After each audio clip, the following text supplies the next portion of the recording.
Welcome to the Raising Confident Girls podcast, your guide to raising strong, confident daughters.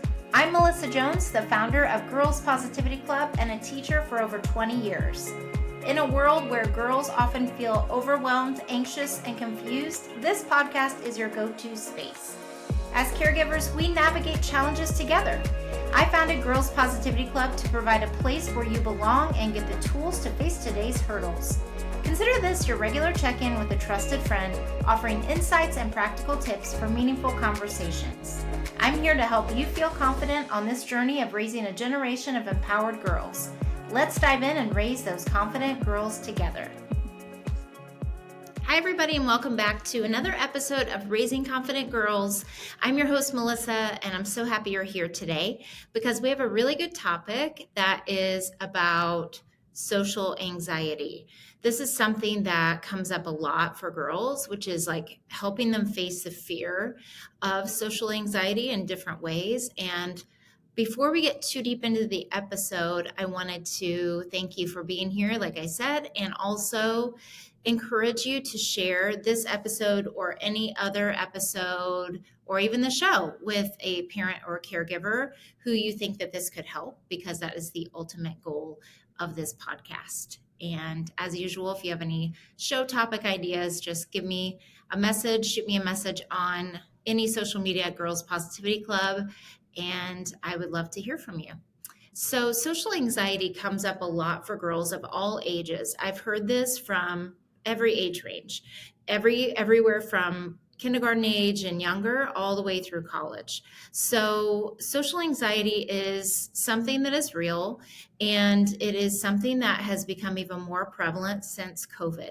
I've really noticed an increase in that, and I think it's because COVID caused a lot of anxiety for not only girls but adults, and that's why they're craving so much this wanting to belong to a group like Girls Positivity Club, feel that sense of belonging and connection, which is really a human need.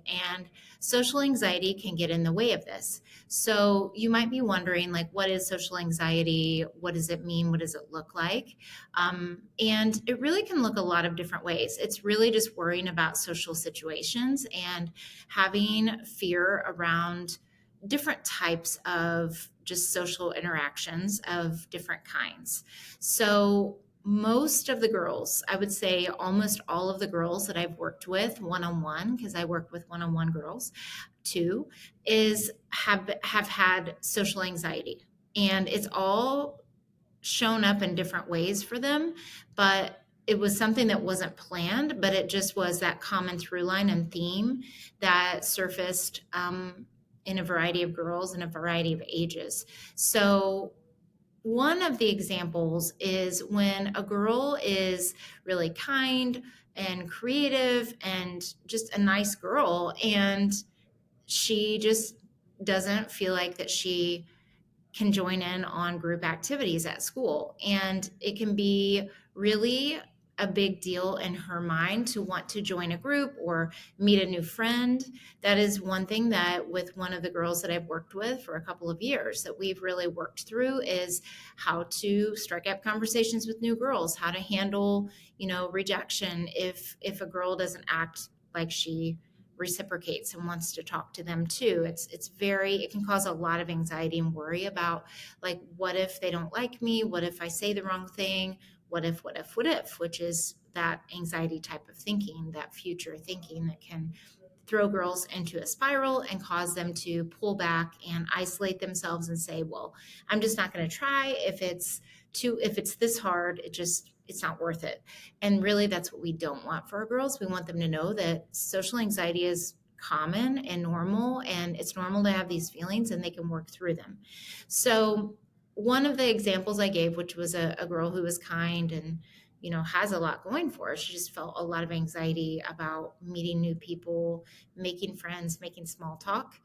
Another one is when I've seen girls either in club or in recess situations when I was a teacher, where they would watch another group do something. So this could be a younger age imaginative play, it would be maybe a group of girls that were playing in some way, an imagination type of game, and then a girl like standing off and just watching them play.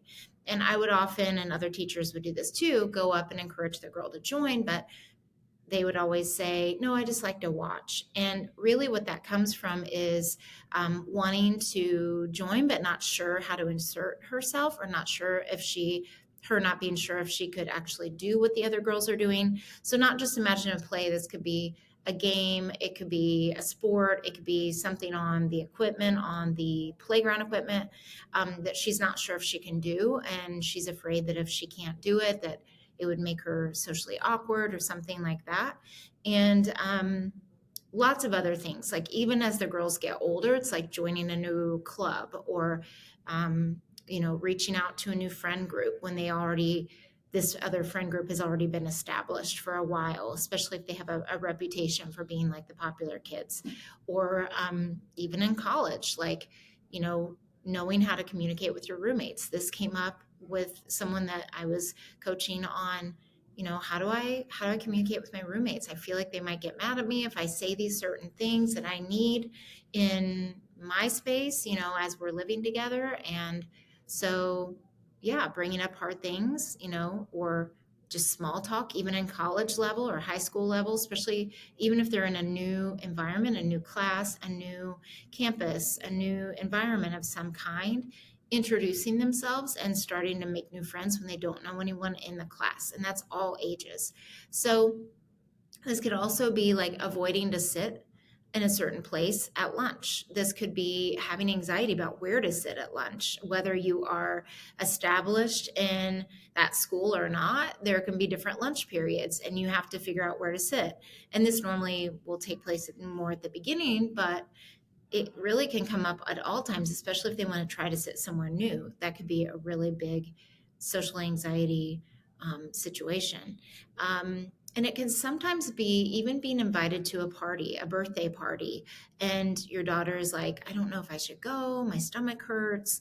And this could sometimes be mistaken as like a shyness that your daughter might have, or the girls in your life might have. But actually, it is some social anxiety showing up of like, oh, I don't know if I'll know any people there, or I don't know if I'll like what they're doing. So I think I should just stay home. So it's that worry thinking that, maybe even in her body, she's starting to feel an upset stomach because she doesn't know what to do in this certain situation. And it's even about like avoiding eye contact. And eye contact is a whole thing. Like, I don't think that you have to have, constant eye contact with people. And I think that that can be sometimes overemphasized. But it's like really trying to make sure that when they are in social situations, that they're able to engage and appear to be, giving that person that full attention. And then like it could also be kind of in as the girls get older and as they're managing social media, it could be obsessively checking a post to see how many likes or how much engagement it got, to feel like, am I accepted in the social media space? Even though I hate that that's a thing, it would be a mistake if I didn't say it, because it is, especially with the older girls. And as they post like pictures of themselves or what they're doing, or that highlight reel, how people respond to it or how many views they get on a video, it is something that they do think about, and it can cause anxiety or cause them to feel not good enough if they don't get a certain amount of likes or views or whatever. And I know that it can also make them feel like no one cares, which can cause anxiety, and them to question, like, do people care about me, even though these are like strangers who are watching your video. And they see it as like peers who would either accept or reject them, which could cause some anxiety socially too, even though it's on a social media platform. So those are some common things that have come up with girls of all ages. And the problem with social anxiety really is that it can lead to social isolation. It can lead to them pulling back completely and being like, well, I don't care. I'm just not going to go to the party. I'm not going to try to make new friends. I'm just going to pull all the way back so that it's not a problem for me. I don't have to deal with it. I'm just going to use, my family as my social group. I'm not going to ever branch out or ever try these certain situations. I'm just going to stay in my comfort zone. It can also lead to academic underperformance. So if they're feeling that anxiety in school, in social situations like during presentations or in groups where they're doing group projects, that could be something that could, lead to a problem of them kind of underperforming so that they don't look a certain way, because they're having anxiety about how they'll be judged or how they'll be looked at when they talk about this certain thing or they give this certain presentation. It can also really affect their self-esteem. If they're having a lot of social anxiety, it can cause them to feel like that they aren't good enough, that they don't have, the same things that other girls have, and as far as like fitting in and being accepted by their peers, because that is such a huge need as girls are growing up, even though we want them to have that self-love and know that they're enough just the way they are. It can really come up as one of these issues, and having social anxiety. It's actually very common, and it can also show up as judgment. Like I said, if they're giving a presentation, if they're talking to someone and they worry about like, will what I say come across as dumb, or will they think I'm babyish, or whatever it would be, or that perfectionism, especially in school situations. Like, I don't want to make a fool out of myself. I don't want to say the wrong thing or get up in front of everyone and do this presentation and not do well. People think I'm not smart, those things. And then that could cause them to avoid social situations that are very common in school, but we want the girls to experience. um, and so they can start avoiding them if this social anxiety isn't addressed, and they're not given tools or strategies to use it, and they choose avoidance and to pull back socially. So we want to avoid that. And as you know, listening to this podcast, if you listen to this podcast, which you are because you're listening, um, you know that we believe that raising confident girls will change the world. And that's really what we're trying to do. And so by teaching the girls these tools that I'm about to teach you, it's really going to help equip them and you with knowing, number one, how to deal with these things, and number two, what to say to them when they do. Because I often hear from parents that they know this is happening, but they don't often know exactly what to say, or it can turn into an argument, or it can turn into like, well, I'm just going to force her to do it and she'll get more comfortable as she does it. And those things are not usually very successful. So the first thing that I want you to think about is, we want her to, if she is having that perfectionism, she's spending hours rewriting things, or she's spending hours redoing, assignments, or even texting a friend and is like overthinking how it's going to sound. And, there are lots of ways this can show up.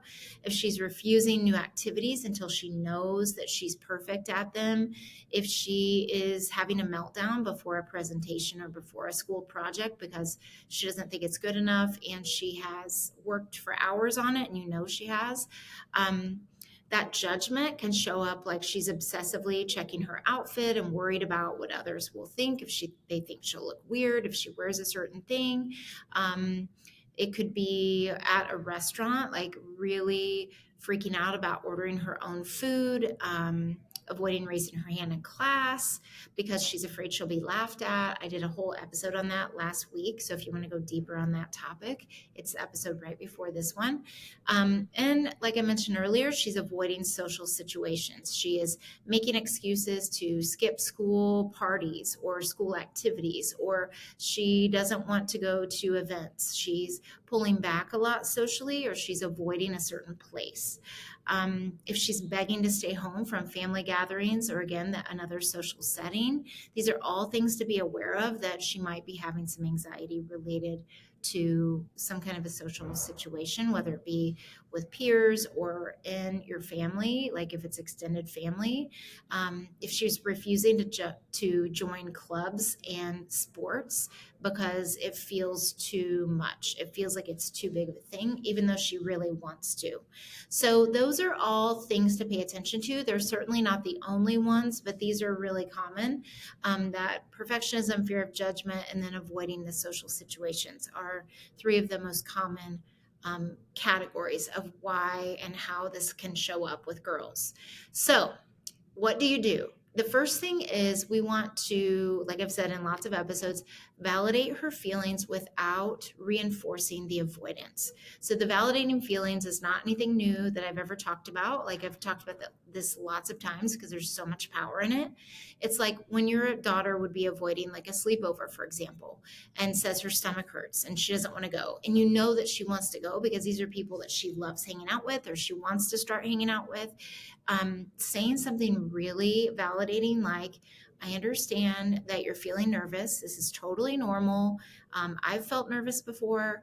Let's talk about like what is making you nervous. So it's about getting to the bottom of like, what is it exactly that's making you nervous? Is it not knowing, where you're going to sleep? Is it not knowing how many people you're going to know there? Is it that you only like certain types of foods? Maybe she's a picky eater and she's concerned about what they'll have to eat or something like that. So it can be a lot of things. And sometimes when she starts describing it to you, it can be something that you really didn't expect her to say. And, sometimes it's like, I don't know if I'll be able to sleep. And that's causing her anxiety about even wanting to go to the party. And so it's like saying something to her like, let's talk about what parts are making you feel this way. And let's see if we can manage it. Like, let's come up with some ideas for how we can manage those things. And then you can address each of the things. And especially since you're the person that knows your daughter or the girl in your life that you're close to best, you'll know what it would be that she would need to help her feel comfort. Maybe it's taking a stuffed animal. Maybe it's, a number of things. It just can depend on what the situation is. So it's also, if you're not sure what she needs, asking her, like, what would make you feel more comfortable? What would you need in this situation to feel like you could do it? So that is the first thing, is validating her feelings without avoidance, because the worst thing to do, in my opinion, is just be like, okay, well, you don't have to go. I mean, obviously, if there's a valid reason and you think it would be harmful for her to go, if it's not a safe place, or if it's, whatever it would be, if they're doing something dangerous, I mean, you wouldn't want her to go there anyway, but my guess would be it's more social anxiety and that she's not sure how to go. The second thing that you can do is that gradual exposure. So we've talked about this before, and it's basically like taking small steps and doing things gradually. So if your daughter feels anxious in a particular group activity, for example, maybe then you start with a one-on-one activity. So let's say she wants to start branching out with her friendships and having more friends over, or she wants to be involved in more social situations with peers. The gradual approach would be, you start with one-on-one, you find an activity she's comfortable with, like maybe she loves to do art, or maybe she loves to go to a certain playground, or maybe she loves to play a certain sport, whatever it would be. Maybe she loves to bake or cook. You would invite one other girl that she feels like she would want to be friends with or she feels comfortable with, and then plan an activity that's comfortable. And then as that gets easier, then moving to small group. Okay, now would you want to invite a couple of friends, 2 or 3 friends? I like even numbers. My mom always said 3's a crowd. And I think that 3 can work in some cases, but there can usually be someone who can feel left out at times. So maybe a small group would be 4. That way there's enough people where if they do pair off and do something, they wouldn't be left alone or feel like left out. And so a small group activity, like a small birthday party or a small group of some kind, like maybe you invite them all to do an activity at your house, or maybe they go do something together, but it's in a small group. That can be the next step up from one-to-one. And then the third one would be like just even to, go into those larger situations where it's a larger group. Maybe it's a school function. Maybe it's they go to a community event together or a public place together where they're going to be, this group, or maybe she alone is going to be around more people where she can meet new people. Maybe there's lots of really good activities that the library usually puts on, or community centers or things like that. And maybe it's her going, not knowing every single person. This again would be like working up to it, but maybe it's her going to a school dance, or it's going to a community, farmers market and introducing herself and meeting new people, or meeting some friends there or something. So it really is not only just exposing her to this, but it's setting her up for success, which is teaching her how to look forward to it and reassuring her that it's okay if she still feels nervous as she gradually is increasing her comfort level in these things. And I think you have to decide, like, and she has to be reflective about when are you ready to go to that next step of, pushing yourself out of your comfort zone a little bit, because there's no timeline on it. It will really depend on each girl. So, maybe it's like she's on a team or in a club and she wants to invite that whole group to something. Maybe it is a birthday party, or maybe it's like going to, if they're on a team together, maybe it's going to that sport together and like getting, I don't know, just arranging everybody to go together. And it's also teaching herself in the larger group setting how to introduce herself, how to make small talk, even in the one-to-one or the small group or the larger group. Like, knowing how to make small talk is really important, or bringing up commonalities or getting to know someone is something that's really important to do, and helping her say things like, I always say, like, school is always a common topic even if they go to different schools among friends. Pets are always a good thing. Homework is always something that can have some commonality. And then your interests, like, what do you like to do? If you notice that they have a sticker on a folder that's something related to something about, it could be a good conversation starter. So it's just getting her used to doing some of those things and practicing with her before it happens. That way she feels confident that she could say a few things, and also forgiving herself if it doesn't go perfectly, and knowing like she'll just keep getting better as she tries these things. So that would be the gradual exposure where she's just leveling up each time, like the way that she is socially in different situations.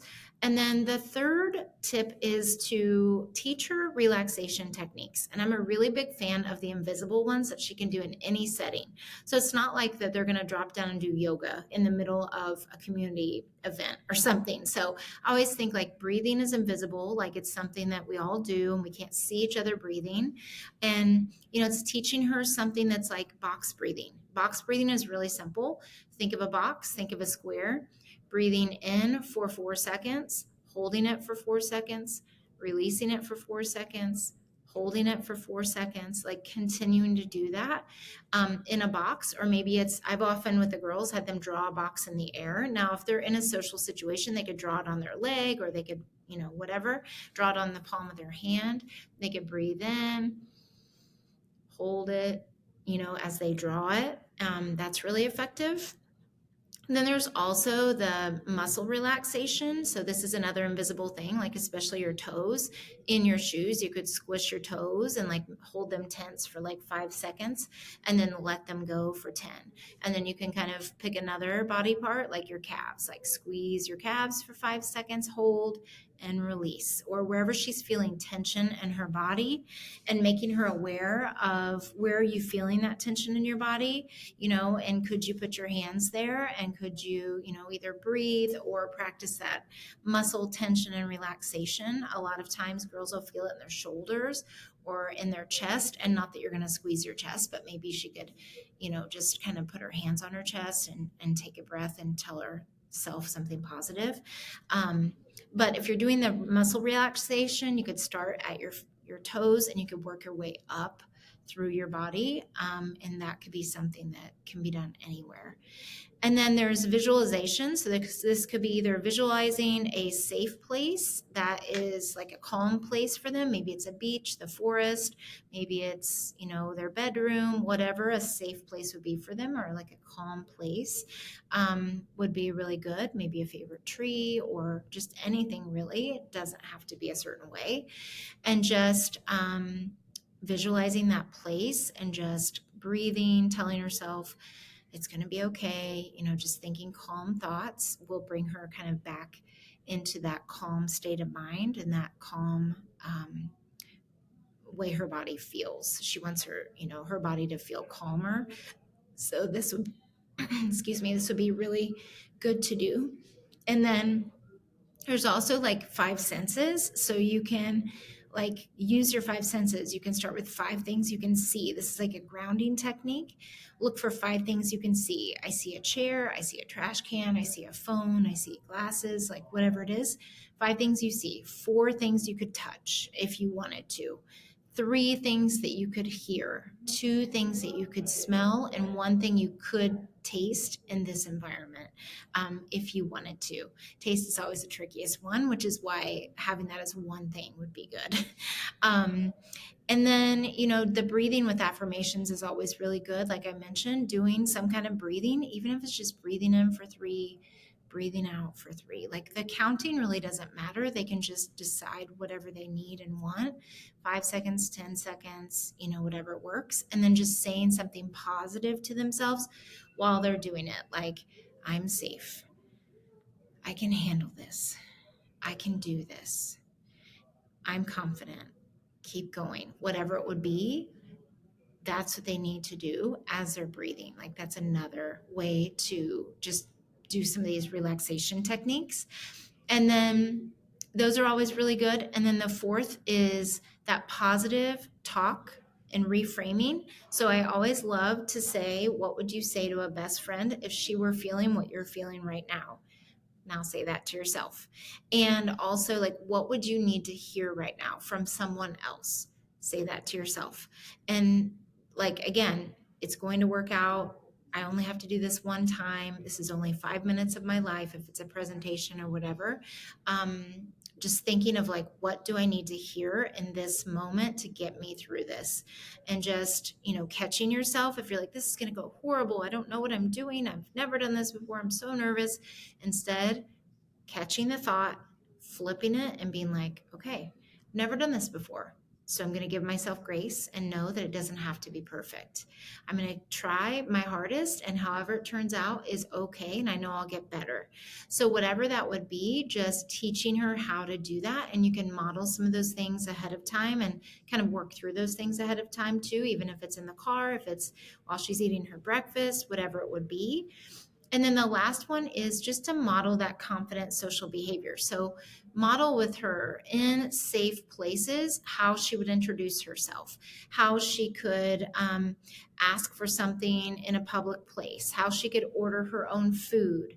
And then just telling her, like, did you notice how I said these things? Did you notice how I looked at the person? Did you notice, whatever? Or asking her, what did you notice about what I did? And knowing too that, any example you can talk through and just role play with her. Like, I know that sounds silly, but even with older girls, it still is really effective because you don't know every single thing that could happen, but at least it could give her some ideas, and you could give her some things like of what she could say and do. And she's just going to take some practice, and putting herself out there and helping her come up with those situations is really going to help her in the long run. And it's going to help her practice expressing herself even, and it could be topics that you ask her, like, what do you think about this topic? Now you could do that in a group. Here's how you could do that. And so you could just kind of go through some different things and just do it in baby steps. So if you do these things, it's really going to help increase her social awareness and confidence. It's going to help her feel better about being in these situations and not avoid them. And it's going to help her interactions. It's just really going to help her know that she can do this. And build that resilience, even if it doesn't go perfectly, that she keeps trying in different situations. And over time, she's going to build that muscle and her anxiety will lessen because she'll know that she has tools in her toolkit to help her. So I hope this was helpful. I feel like I crammed a whole lot in the last 10 minutes, but if you find any of these things helpful, I would love to hear from you. Or if you have your own ideas of what's helped your daughter handle social anxiety, I'd love to hear from you. And again, the best thing you can do is send this to a parent or caregiver that it could help. And I really want to encourage you to keep having these conversations. Try some of these things out. If it feels overwhelming, try one of them and see what works. And try it in different, situations, or figure out which one maybe your daughter would be using the most, and ask her, would you be open to me helping you through some of these things? Because that is often the key question that will keep them open and you helping them in their life. And really that's what we want, is to connect with our girls, help them feel amazing so that they know that they can do anything and you can too. Until next time, keep raising those confident girls. I'll see you next week. Thanks for joining another empowering episode of the Raising Confident Girls podcast. Share today's insights with caregivers and friends, building beautiful relationships with strong girls. Hit subscribe so you never miss an episode. We're not just a podcast, we're a community. Follow Girls Positivity Club on social media for more empowering content on Instagram, Facebook, TikTok, and YouTube.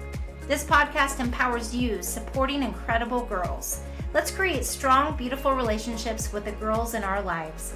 I appreciate you listening today. Stay confident, stay connected. Until next time, keep raising those confident girls. You've got this.